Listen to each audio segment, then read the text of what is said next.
یک ساکن ولایت سوخت با اتهام به معاملات برآوردن پولهای قلبکی سامانی به مبلغ دهها هزار سامانی دستگیر شده است.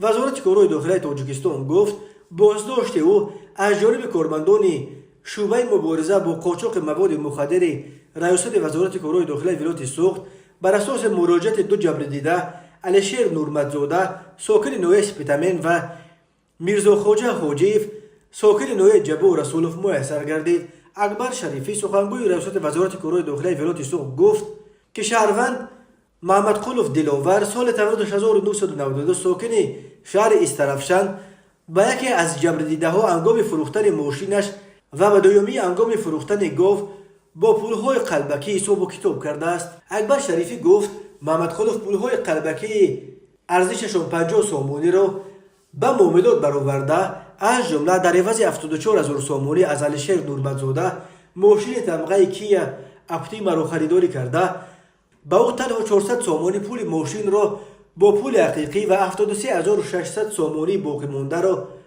با 50 سامانی های قلبکی پرداخت کرده است. محمد قلوف امین طور از چاروا بازار جماعت خلقانداز نویه رسولوف از میرزا خواجه حاجیف یک سر چاروای کلان را با نرخ 10,000 سامانی خریداری و به او هم پولهای قلبکی داده است. علیشیر نورمتزاده در این گزارش میگوید ماشینش را در سامان تیجی به فروش گذاشته بود ولی هیچگاه گمان نداشت که با او در عوض ماشین پول قلبکی میدهند. میرزا خواجه حاجیف گفت وقتی گاوش را میفروخت ساعت 4:30 سحر بود. نو گاو را با گوساله‌اش در بازار بسته بودیم که بعد یگان 10 دقیقه یک خریدار آمد.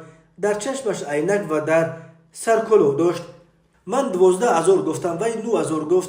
من گفتم که به 9,500 نمیتیم، به 10,000 میتیم. وی راضی شد. وقتی حساب و کتاب که هنوز تاریک بود درست اهمیت ندادم، فقط حساب کرده گرفتم که 250 سامانی برآورد و داد. این دو جبردیده تنها هنگام برای خریداری های دیگر استفاده بردن پولهای گرفتهشان خبر می‌یابند که به آنها با پولهای قلبکی حساب و کتاب کردند. اکبر شریفی گفت دلاور محمد قلوف برنامه ساز و تنظیمگر بود و به احتمال غالب پولهای قلبکی را خودش تیار کرده است.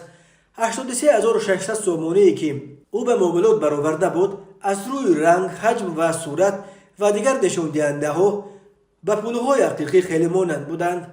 خود محمد قلوف میگوید با پولهای قلبکی در هر دو مورد با استفاده از تاریکی شب خرید کرده است تا که جبردیده ها قلبکی بودن پولها را نفهمند.